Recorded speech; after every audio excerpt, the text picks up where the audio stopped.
Mentioned this many different times from this pulpit, just how much I enjoy sitcoms and movies from the 80s and 90s because that was the time frame of my childhood.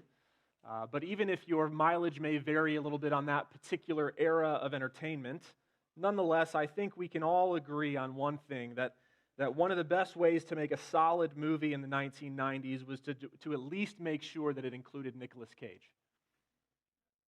Con Air, right? Great film. They don't make them like that anymore. Masterful script writing. But in addition to some of those action movies that everybody loves, like Con Air or The Rock or Face Off, he also had a handful of romantic comedies in the 90s, which weren't quite as popular, but one of them was called It Could Happen to You. Maybe you remember this movie. Nicolas Cage plays a police officer in New York City who made a ridiculous promise to a waitress at a diner. Because after stopping in there for lunch one day, he and his partner receive an emergency call on their radio, and so they have to rush out of there quickly. But on his way out the door, he realizes he does not have enough cash on hand to leave a tip for his waitress, and he feels bad about this. So he makes her this crazy offer, even though she's a complete stranger. He says, "I'll make you a deal. I have a lottery ticket in my wallet. If I win the New York lottery tonight, then I will come back here tomorrow, and I will split the winnings with you. But even if I don't win, I'll still come back tomorrow, and I'll double your tip from today. But either way, you'll see me again tomorrow." And of course, she doesn't believe him because he's a complete stranger. She's never met him before, but she just kind of goes along with it, thinking she'll probably never see him again. Well, the next day, he comes back to the diner, and he says to the waitress, "All right, I'll tell you what. You get to pick. What do you want? Do you want half of what we won in the lottery, or do you want double the tip from yesterday?" She kind of rolls her eyes because she thinks the whole thing is just a scam, but she decides to go ahead and play along, and she says, "Okay, fine, I'll take half of the lottery, pay up. What did we win?" Expecting it to be basically nothing. And he looks back at her and says, "Well, we got pretty lucky. We won $4 million. And at first she gets mad at him because she thinks this whole thing is just a sick joke, but he insists that he's telling the truth, and she says, "So you actually won the lottery. You won the lottery, and you're telling me that you're going to split it with me, a complete stranger?" To which he replies and simply says, "A promise is a promise." In fact, a couple scenes later, when they're officially collecting their winnings, there's a bunch of reporters there that are asking him questions, trying to make sense of this because they've never seen anything like this before, where a cop splits the winnings in the lottery 50-50 with a complete stranger, and he repeats that same line to those people again. He just says, "A promise is a promise." Now, the truth is, when I was younger, I didn't really pick up on the fact that this movie is largely about infidelity, so it's not actually a great story. But nonetheless, in the midst of an otherwise problematic plot line, there's still this little nugget in there about sticking by your word, even when it is costly to do so. Doing what you said you were going to do, even when you would really rather not follow through on it. We're looking at Joshua chapter 9 this morning, which from a big picture storyline perspective serves as kind of an interesting little interval in the story of Joshua, because last week in chapter 8, God gave his people victory in battle against the inhabitants of Ai. And next week in chapter 10, he's going to give them victory in battle once again against more kings and more inhabitants of the land. But this week in chapter 9, the narrator gives us this little break from the battling to describe a fascinating interaction between the Israelites and a group of people called the Gibeonites. And within this interaction, among other things, we see Joshua ultimately stick by his word, even when it is costly for him to do so, because a promise is a promise.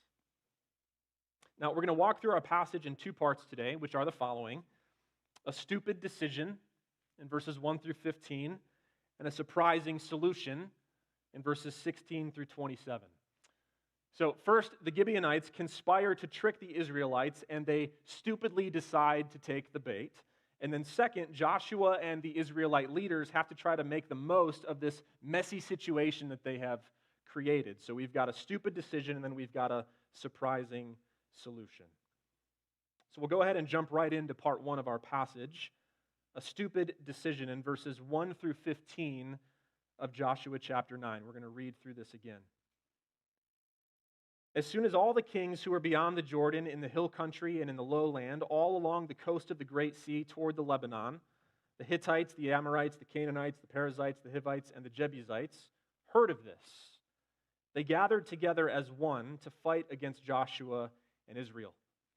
But when the inhabitants of Gibeon heard what Joshua had done to Jericho and Ai, they on their part acted with cunning and went and made ready provisions and took worn-out sacks for the donkeys and wineskins, worn out and torn and mended, with worn-out patched sandals on their feet and worn-out clothes. And all their provisions were dry and crumbly, and they went to Joshua in the camp at Gilgal and said to him and to the men of Israel, "We have come from a distant country, so now make a covenant with us." But the men of Israel said to the Hivites, "Perhaps you live among us. Then how can we make a covenant with you?" They said to Joshua, "We are your servants." And Joshua said to them, "Who are you, and where do you come from?" They said to him, "From a very distant country your servants have come, because of the name of the Lord your God. For we heard a report of him and all that he did in Egypt, and all that he did to the two kings of the Amorites who were beyond the Jordan, to Sihon the king of Heshbon, and to Og the king of Bashan, who lived in Ashtaroth. So our elders and all the inhabitants of our country said to us, 'Take provisions in your hand for the journey and go to meet them, and say to them, "We are your servants. Come now, make a covenant with us." Here is our bread. It was still warm when we took it from our houses as our food for the journey on the day that we set out to come to you, but now, behold, it is dry and crumbly. These wineskins were new when we filled them, and behold, they have burst. And these garments and sandals of ours are worn out from the very long journey." So the men took some of their provisions, but did not ask counsel from the Lord.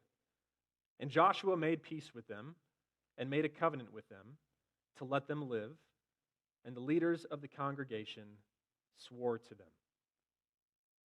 All right, so this chapter opens with both similarities and differences to some of the details that we have already seen in previous chapters.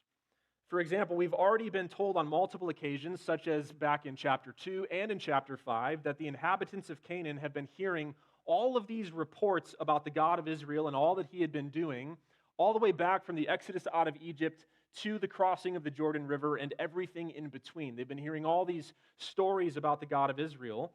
However, up to this point, each time that we've been told that, it's been in the context of the Canaanites trembling with fear. Verse 1 of chapter 5 specifically says that their hearts melted within them because of the people of Israel. So thus far, the kings and inhabitants of the promised land were terrified every time they heard a new report about the Israelites. But this time, at the beginning of chapter 9, rather than continuing to tremble with fear, we're told that all of the kings beyond the Jordan decided to team up together and fight against Israel after they, quote, heard of this. Which begs the question, after they heard of what? What did they hear about that gave them this sudden boost of confidence to now try to team up and join forces to beat Israel? Well, remember in chapter 7, the Israelites were defeated at Ai because of the sin of Achan. But then in chapter 8, the Lord gave them victory over Ai. And then the chapter ends with this covenant renewal ceremony where Joshua read the whole law of Moses out loud in front of the whole nation. And then immediately after that, all of the Canaanite kings joined forces to fight against Israel. So presumably, the latest report that these kings had heard may have been the fact that Israel was currently distracted. They were renewing their covenant and worshiping their God, so maybe now was the time to strike. They had just built an altar. They were making sacrifices and offerings. They were worshiping Yahweh together. So maybe if the kings all join forces right now and strike while the iron's hot, Israel will have their guard down and they won't be ready for it. From a political and military perspective, it's actually not a terrible strategy. But what's interesting is that out of all the Canaanite groups that could potentially do this, that could team up together to take on Israel, the one that chooses not to do so in this chapter, ironically, may have actually been the most powerful one of all of them who could have done the most damage. We're told in chapter 10 that Gibeon was a great city, greater than Ai, and all of its men were warriors. So if there was like a fantasy football draft for which city you would want to join your team to take on Israel, Gibeon would have been a first-round pick. The Gibeonite men were mighty warriors. They knew how to fight. They had experience in battle. And yet, they're the one people group in this chapter that decides to take a completely different approach with the Israelites. Rather than joining forces with this newly formed coalition of kings and cities, the text says that when Gibeon heard of everything that had happened at Jericho and Ai, they decided to act with cunning rather than fighting. So apparently the Gibeonites had taken account of everything that's happened over the past few chapters, and they said to each other, look, we know how to fight, and we're typically ready to throw down with just about anybody. That's usually not an issue for us. But this God that the Israelites call Yahweh is on a whole other level. I mean, they completely destroyed the city of Jericho by marching around the walls for a week. That was crazy. And sure, they had this temporary setback at Ai, but that seemed to be self-inflicted, and then they figured it out, and they wiped the floor with Ai. So, yes, we could join forces with all these other kings, all these other cities, but it's starting to seem like whoever fights against Israel's God is guaranteed to lose. So maybe we should rethink our strategy just a little. As the old saying goes, if you can't beat them, join them. So the Gibeonites conspire together and they formulate this sneaky plan. And here's what they do. They gather together as many worn out and junky supplies as they can possibly find. They grab some old worn out sacks and worn out wineskins and sandals and clothes, and they grab some old stale food that's completely dry and crumbly. And the reason they do this is because they're about to go speak with Joshua, and they want to make it look like they've been traveling for a very, very long time from a very, very far distance. They want the appearance of having journeyed for months upon months upon months, for hundreds upon hundreds of miles, even though in reality, Gibeon was less than 20 miles west of Israel's camp at Gilgal, so the actual distance was less than 1 day of walking.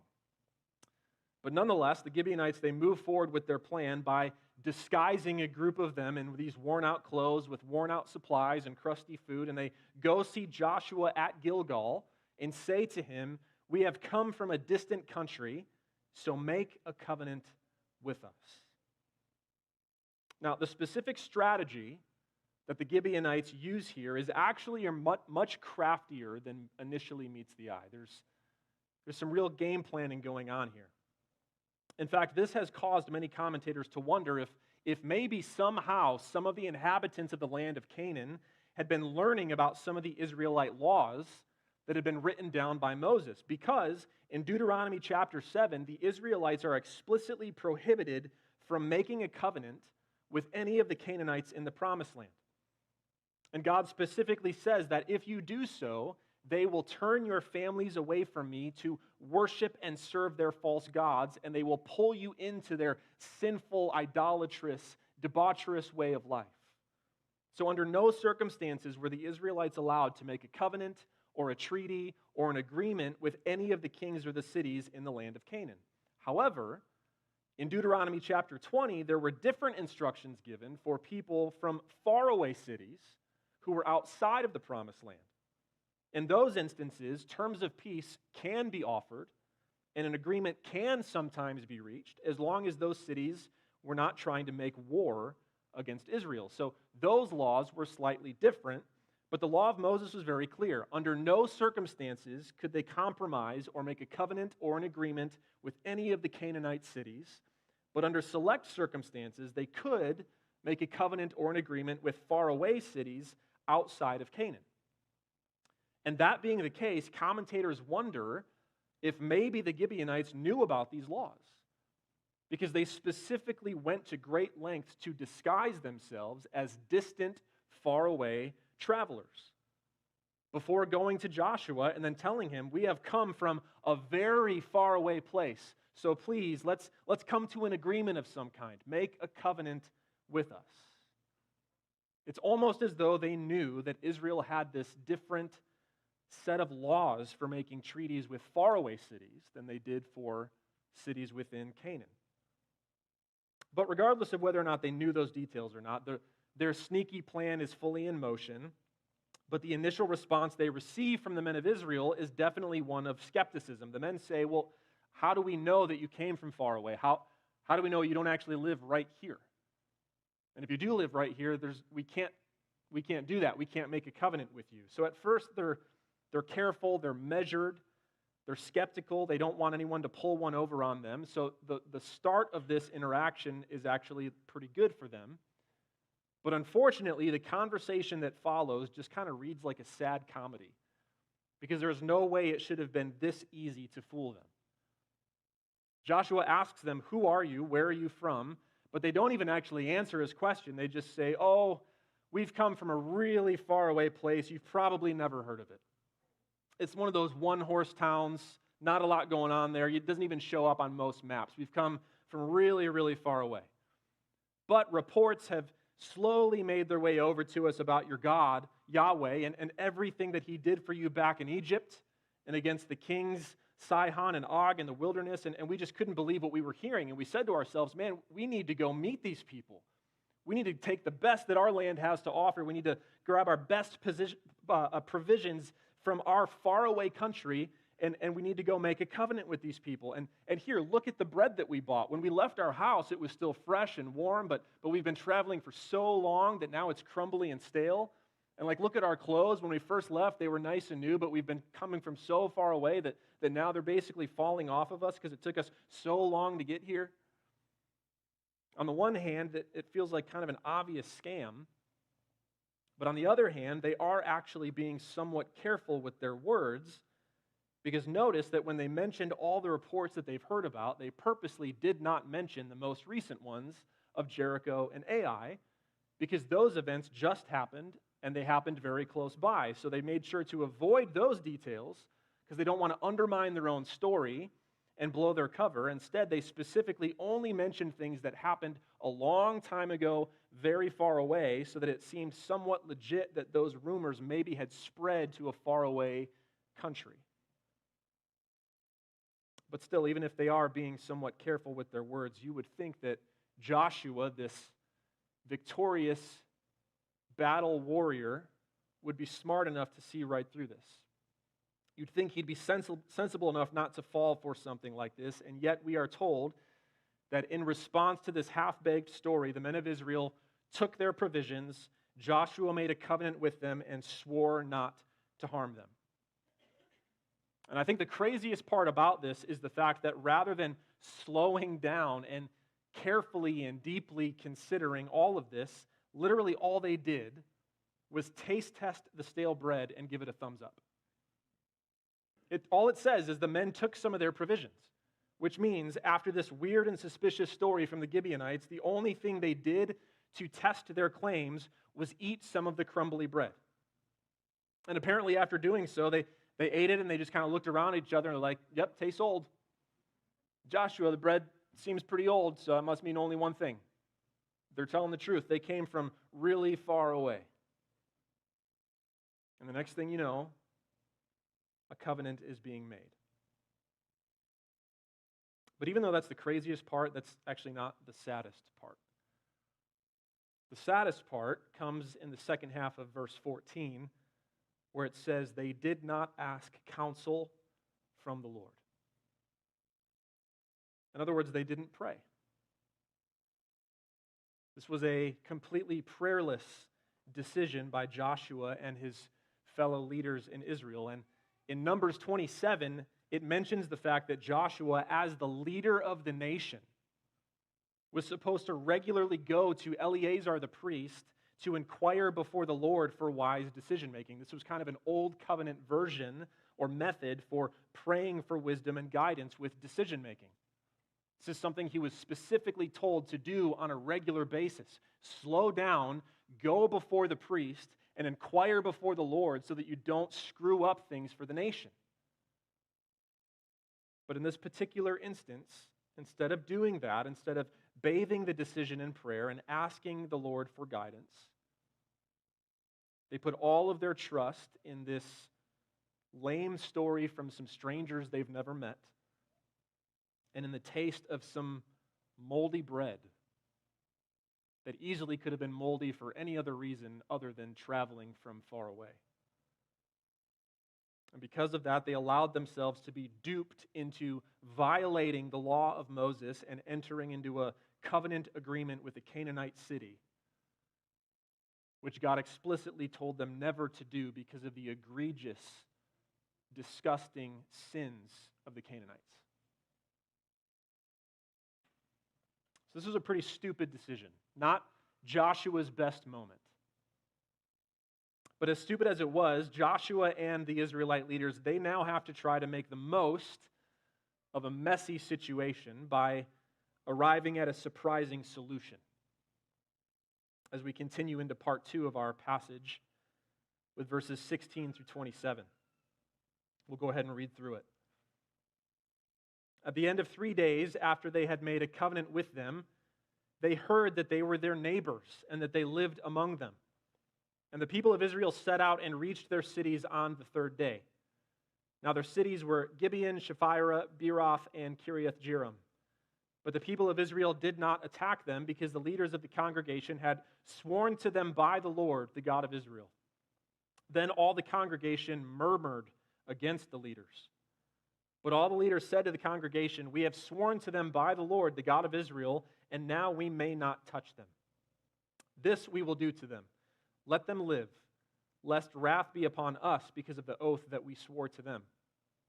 And the leaders said to them, "Let them live." So they became cutters of wood and drawers of water for all the congregation, just as the leaders had said to them. Joshua summoned them, and he said to them, "Why did you deceive us, saying, 'We are very far from you when you dwell among us'? Now, therefore, you are cursed, and some of you shall never be anything but servants, cutters of wood and drawers of water for the house of my God." But they answered Joshua, "Because it was told to your servants for a certainty that the Lord your God had commanded his servant Moses to give you all the land and to destroy all the inhabitants of the land from before you. So we feared greatly for our lives because of you, and we did this thing. And now, behold, we are in your hand. Whatever seems good and right in your sight to do to us, do it." So he did this to them and delivered them out of the hand of the people of Israel, and they did not kill them. But Joshua made them that day cutters of wood and drawers of water for the congregation and for the altar of the Lord, to this day in the place that he should choose. All right, we're going to pick up the pace through the rest of this passage. But a few days after making this covenant, somehow the Israelites receive word that they had been fooled. We don't know exactly how they found out about this. It doesn't specifically say, but it seems like maybe somebody told them, "You guys got played. These people live right here in the land." In fact, they're spread out among 4 different cities in the land: Gibeon, Shephirah, Beeroth, and Kiriath-Jearim. So upon hearing this, Joshua and the Israelites immediately set out to confront them in these cities. But when they do so, the result of that confrontation is not exactly what you would expect, because the truth is, technically speaking, this covenant is fraudulent. The whole thing is a complete sham. The Gibeonites lied about who they were, they lied about where they were from, and they even dressed up in costumes to try to sell their story. So to the average Israelite, this probably wasn't all that complicated. It's pretty simple. The Gibeonites lied. The covenant is null and void. It's simple as that. The only thing left to do is go confront them and do what should have been done in the first place and take care of business. It's pretty straightforward. This is not that hard. But that's not at all what happens. Instead, when they go to confront them, Joshua and his leaders make their position very clear to all of the Israelite people. Do not touch them. Do not attack them. Do not harm them at all, because we swore to them by the Lord that we would let them live. Instead, they're going to come work for us. They'll be cutters of wood, drawers of water within the nation of Israel, and nobody is allowed to fight with them in any way, shape, or form. Do not bother them. And the narrator makes it clear that this decision was not well received by the people. In fact, we're told that the congregation murmured and complained against their leaders. So everybody thought this was a complete joke. They're just thinking, these people lied. They tricked us into breaking one of our own laws. Why would we not just get rid of them and be done with it? This is easy.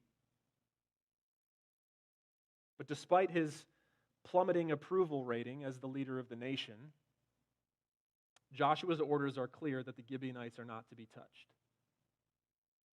But he does have some questions for them. He asks them, why did you do this? Why did you deceive us? Why did you tell us that you came from far away if you actually live right here in the land of Canaan? And in a moment of complete and total honesty, for the first time in this entire interaction, we see complete honesty. And they tell him, because we heard that your God Yahweh had told this guy Moses that he was giving you all of this land. And we were afraid because after what happened with Jericho and Ai, it is clear your God never loses a fight. So we came up with this crazy plan to try to save ourselves. But we get it, okay? We lied, we cheated, we know the agreement probably is null and void, so whatever seems good and right to you, that is what you should do. If Joshua was waiting for an opening to have a free shot without feeling bad about it, this was that moment. They teed it up for him perfectly. Whatever seems good and right is what you should do. In other words, if it seems good and right for you to kill us, then go ahead and do it. We understand. This was Joshua's opportunity to save face with the people, do damage control to his reputation, and take out the deceitful Gibeonites. But instead, he arrives at this surprising solution.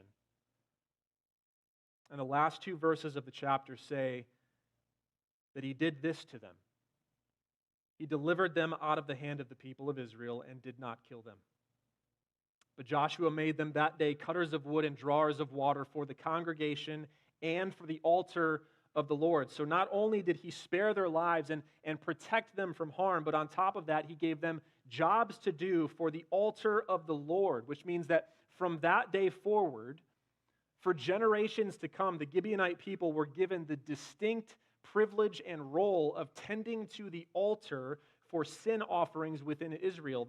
The people who lied to Joshua and deceived their way into a covenant were now going to work alongside the priests by tending to a key component of their entire system of worship in the nation of Israel. To the everyday Israelite, this would have been surprising and probably infuriating. In fact, it does kind of leave the reader wondering why. Why did Joshua ultimately decide on this solution? Especially with such disapproval from all of the Israelite people. They were murmuring and complaining. They clearly thought this whole thing was a joke. They thought he was just ruining his reputation as a leader, ruining the nation. Why not just take out the Gibeonites after discovering that they lied and save face? I think the answer to that question is summarized in verse 19 when Joshua's fellow leaders say, "We have sworn to them by the Lord, the God of Israel, and now we may not touch them." See, yes, it's true that Israel was forbidden from making covenants with Canaanite cities, and yes, it's true that the Gibeonites lied and they deceived their way into this fraudulent covenant, and yes, it's true that on paper, it probably could have been considered null and void due to the fraud that took place. All of that is true, but from Joshua's perspective, there was far much more at stake than just the agreement itself. From his perspective, the very reputation of their God was also at stake. He's thinking to himself, they may have lied to us and deceived us, but we still made a promise to them by the name of the Lord that we would not touch them, and I will not be responsible for tarnishing the integrity of the name of Yahweh by now going back on my word. I won't be responsible for giving God's people a reputation of breaking agreements and being untrustworthy and doing whatever we want. So even if everybody hates me for it, even if it costs me popularity points with all the people, I'm sticking by my word, and I'm going to show everyone that the Lord can be trusted, that God's people can be trusted, and that a promise is a promise. You might not want to do it anymore, and it might be painful to follow through on it, and oftentimes there's more at stake than just the thing itself. Oftentimes what is also at stake is the reputation of the God that you worship. If Christians become known for being untrustworthy, if we become known for going back on our word and for making promises that we decide not to keep and for saying one thing but then just doing another, we run the risk of tarnishing the reputation of Christ. We run the risk of giving people a reason to conclude that Jesus himself cannot be trusted, that Jesus will go back on his word, that Jesus made promises that he doesn't intend to keep.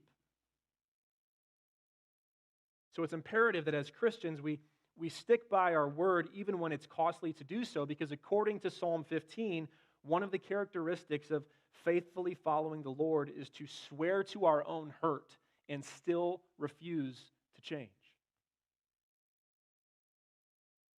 Now, just to be clear, this does not apply to committing yourself to doing something that's sinful. When we ever make a commitment that requires us to sin against God, we should always repent and change course, because faithfulness to Christ is always most important. And also, it doesn't mean that we're never allowed to change our minds about anything. Of course, it doesn't mean that. Changing your mind very well might be the wise thing to do sometimes, but it simply means that as a general principle, Christians should be known for being trustworthy and dependable people and being people of our word, as opposed to being people who never do what they say they're going to do, because a promise is a promise. Now, as good of a reminder as that is for us, which it certainly is, and as much as that is a feature of this chapter, which it definitely is, it's a core feature, there's actually far more going on in this story than initially meets the eye. Yeah, bless you. Because the truth is, the most important message in this chapter is not driven by the action of Joshua or the action of the Gibeonites, even though their names are mentioned regularly, even though his name is never mentioned as an obvious participant in the events of the chapter. Nonetheless, God's hand is sovereignly at work behind everything going on here. And the most important message within everything that unfolds here is actually that God's mercy is more powerful than our flawed methods and our foolish mistakes. God's mercy is more powerful than our flawed methods and our foolish mistakes. See, for starters, the Gibeonites' methods were deeply flawed. Like, there's no getting around it. They were liars. They dressed up in disguise. They made up a fake story. They used their limited knowledge, maybe, of Israel's laws to their own advantage, and they fooled Joshua into making a fraudulent covenant. They were sneaky, dishonest, deceitful people. There's no way around it. But at the same time, their admission to Joshua at the end of the chapter reveals that they were acting out of genuine fear. The God of Israel was undefeated against these sinful Canaanite cities, so the Gibeonites were truly scared. And that combination of some very limited knowledge with some very real fear created some very flawed methods to try to save themselves. But God's mercy was more powerful than their flawed methods. Because even though the Gibeonites had a complicated and messy start with their inclusion into God's covenant people, it didn't stay that way. Not only did God allow them very close access to the sanctuary of the Lord as workers who tended to the altar for worship, but eventually they became such devoted servants of God that hundreds of years later in the biblical story, the Gibeonites were some of the most fervent workers who rebuilt the temple during the days of Nehemiah after the return from exile. So even though things started off a little messy, the Lord graciously brought the Gibeonites in near to himself, as near as you can get in their way of worship, and they served him and they walked with him for generations to come. And likewise, some people who step foot in the church for the first time have a complicated and messy start. Maybe there's some limited knowledge and there's some genuine fear that kind of create a combination of flawed methods, and you walk into a place like this with maybe anger or resentment or hurt. There are people who walk into church with an axe to grind or a secret agenda of some kind or with mixed motives in mind. But God's mercy is more powerful than our flawed methods. And just because somebody has a complicated and messy start when they first step into church does not mean that it has to stay that way. Because just like the Gibeonites, God invites you to come in close, to draw near to Him. He invites you to come to the altar and worship Him and serve Him so that even if things did start off a little bit messy, you and your family can fervently walk with Him for generations to come.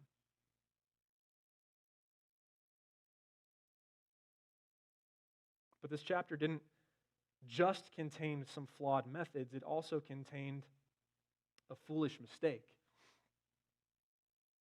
Joshua and the Israelite leaders made a foolish mistake. Rather than praying to the Lord for wisdom and guidance, they made a rash decision based on the story of some strangers and a brief taste test of some moldy bread. And who knows why they chose not to pray in this situation. Maybe their recent successes in battle had started to go to their head. Maybe they thought they had all of this under control. They're starting to read their own press clippings and they think we can't be stopped. Or maybe the whole thing just seemed really believable and obvious to them. Who knows? But the truth is, a mistake like that could have actually been far more costly than it wound up being.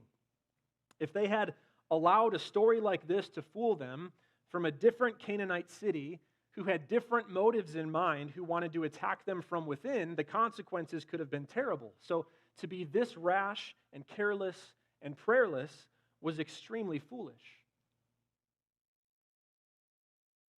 But God's mercy was more powerful than their foolish mistake. Because even though they made a stupid decision, in God's merciful sovereignty, it did not lead to what could have happened. It did not lead to an attack from within. Instead, it led to the inclusion of a people who would go on to fervently and faithfully serve the Lord for generations. And likewise, every single one of us has made foolish mistakes. Rather than praying to the Lord for wisdom and guidance, we often make rash decisions based on what's right in front of us, and there's a lot of reasons why we do this. Maybe success does start to go to our heads. Maybe we think we've got this whole life under control, nothing can stop us, it's not that big of a deal. Maybe things just seem obvious in the moment. Or if we're honest, maybe prayer kind of feels like it slows things down and it's kind of annoying to stop and pray. I'd rather just make a decision and move. Or maybe sometimes it feels unnecessary, or we just actually lack the faith that praying actually makes a difference and that God actually answers prayer. There's all kinds of reasons why we do this, but the reality is for Christians to be rash and careless and prayerless is extremely foolish. But God's mercy is more powerful than our foolish mistakes. Because even though we have made some stupid decisions, in God's merciful sovereignty, He does work all things together for His ultimate glory and for the ultimate good of His people. So yes, as followers of Jesus, we should be careful and prayerful in all of our decision-making, and we should go to the Lord regularly for wisdom and guidance every day of our lives. But at the same time, we are not defined by our foolish mistakes or our stupid decisions that we've made in the past, because the sovereign mercy and love of God are bigger and stronger than everything we've ever done. It's the same sovereign mercy and love that caused Jesus Christ to embody Psalm 15 even better than Joshua did, because he swore to his own hurt and refused to change. With the costliest act of integrity that the world has ever seen, the Son of God took on flesh to lay down His life for your sin and mine, and even though it cost Him everything, He stuck by His word. He kept His promise so that by grace through faith in Him, we know that He can be trusted to forgive us and redeem us and never leave us.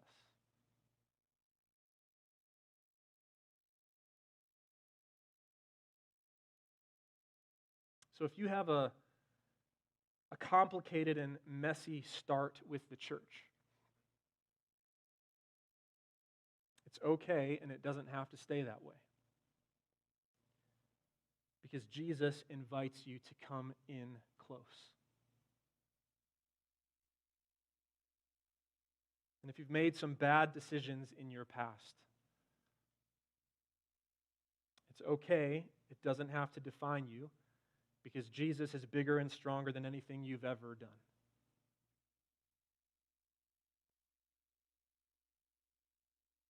So let's be prayerful people. Let's be people who keep our promises. And let's be people who remember that God's mercy is more powerful than our flawed methods and our foolish mistakes.